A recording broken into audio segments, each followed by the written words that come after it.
I think we had a pretty good weekend. We played 3 pretty good halves of basketball. Unfortunately, the first half against CCS, we didn't play very well. Found some energy in the second half and was able to make a run, but still came up short, and that's tough when you're playing good teams on the road.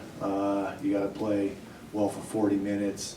And really the way our conference is set up this year, going into this weekend's game, home or away, you really got to be prepared. Everyone's had some big wins on the road. Everyone's just about had some bad losses at home, with the exception of Fort Lewis. So I think that's the biggest thing from here on out, is just making sure you're prepared night in and night out. Yeah, I don't know if you can spend too much time looking at that right now. There's just too much basketball left to be played. A good month and a half, and you're right. 2 or 3 games separates first place to about 12th place. So I don't think you want to look at that as a big picture, right now. We'll worry about that at the end of the year. But what we need to concentrate on is just making sure that we're prepared mentally and physically for each game every night out. Coach Hoffman been in the league for so long, and before Fort Lewis it was Western State, and then even before that he had another stint at Fort Lewis. So if you would have asked me maybe 5-6 years ago if we were going to play a game without either Coach Hoffman or Coach Heaps on the sideline playing each other, I would have said you're probably wrong. But things change, as you move forward, and coaches, retire and move to different places. So, we've had a great rivalry with those guys over the years, even when Coach Hoffman was at Western State, and now that he's at Fort Lewis, and I've known Coach Petrak for a long time, and does a great job, like I knew he would if he had the opportunity to take over, and he's just done a great job with it. They're a really good team, really tough matchup, and we're going to be ready to play Friday night. Yes. Well, we know that they love to get them up. Without Alex, they just chucking 3-pointers and it's working for them. So I actually talk to Cade Closter quite frequently, and he's all excited about how well they're doing and extremely confident in how well they're playing. So it's going to be a little bit different of a game without Alex. But in my eyes, it should mean that we should definitely dominate inside as a unit. For me, it's just long shots equal long rebounds. Those misses that the few that they do miss, we got to make sure we bring them in, or else, we could be in trouble. We could be in for a long night. So it's really just, making sure the guys are rebounding, and I'm really pushing out as far as I can to clear as much space to rebound what shots they do miss.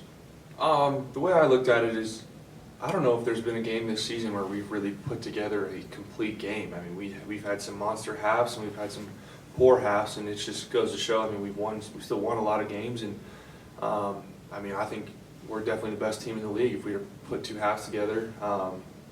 We're working towards that every day, and it's just a matter of time before it's going to happen. But the fact that we can come from 28 down on the former RMAC champions, it's promising. It's sad the way it turned out, but it's promising knowing that whatever we're capable of, we know we can go out there and beat anybody really at any time. No, it's definitely not an excuse at this point. Everyone knows their roles by now. I think it's, we've had this trouble a couple times just not being ready to play. And you can kind of sense it in warm-ups. I've had to try and fire people up in warm-ups, and I did before the Springs game, and it just didn't exactly work. And then it didn't help that they got extremely hot. I don't know what the run was, but it just felt like Welsh couldn't miss, and then Elijah had, he's only played in a couple games, but he felt good, and it just one thing after another, and then we switched into his own defense, and we didn't all communicate that well, so we had 2 guys in man and 3 guys in zone. They hit 2 more shots, and we had to call a timeout. It was just all a mess, but it's definitely not youth at this point. It's just more, I don't even know. I just know it's not youth. We talked about it.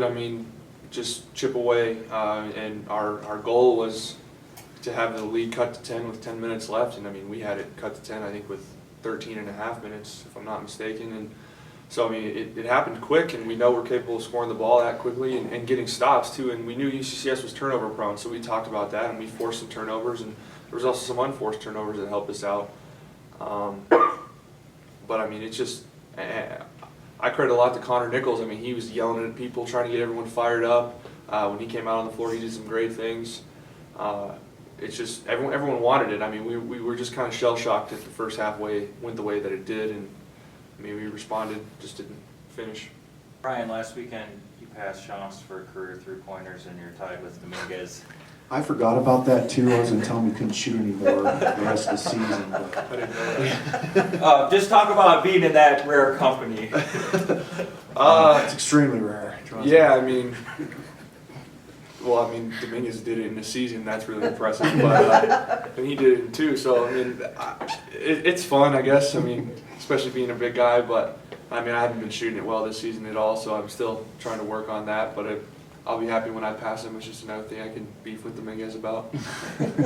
Well, he's just, and we've talked about it all year, Ryan's just really rare with his skill set and his size, especially at our level.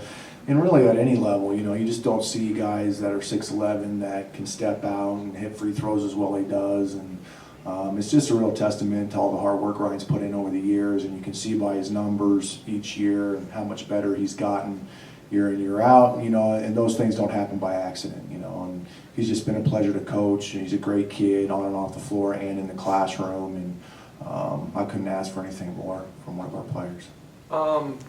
I'm sure there will be that point where it'll kind of say, hey, you know, this is what we have to do. I haven't looked that far ahead. I'm just, you know, it's always one game at a time, but I have been looking at the Fort Lewis game for a little while, I do have to admit. I mean, with the way their hot start and then they jump into the rankings and whatnot. But yeah, I mean, I'm pretty sure every team kind of comes to that point unless they're way ahead or way behind. I mean, with everything being so close, it's going to be one of those crazy things at the end where, you know, somebody losing could put somebody in, and, you know, just kind of like the NFL playoffs this year. It's going to be nuts.